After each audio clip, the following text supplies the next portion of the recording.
Doctor Haribabu Kambhampati जी की वर्तमान ओडिशार राज्यपाल आंध्र प्रदेशर प्रकाशम जिलार टीमा समुद्रम गाँव में 1953 मसीहा जून 15 तारिख में जन्म होते। तांकर शिक्षा राजनीति और जनसेवा उल्लेखनीय वृत्ति रही। हरिबाबू राजनीतिक क्यारियर बेस लंबा।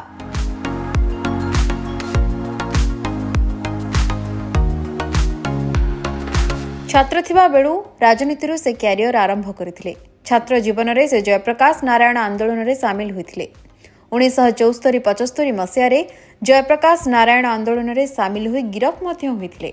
सेथिपाई तांको 6 मास जेल रे मध्य रहिबाकु पड़िथिला।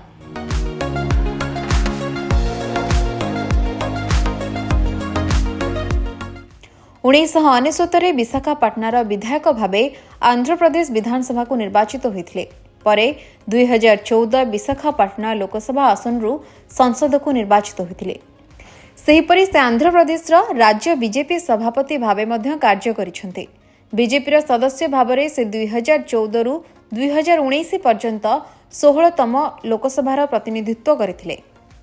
तांका कार्यकाल मध्यरे से विकासमूलक पदक्षेप तथा सामाजिक कल्याण पई एक प्रमुख भूमिका ग्रहण करथिले।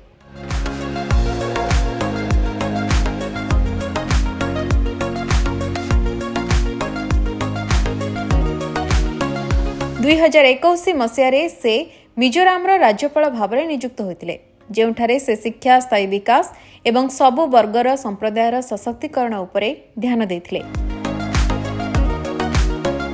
वर्तमान से ओडिशार राज्यपाल भावे नियुक्ति पाइछन्ते।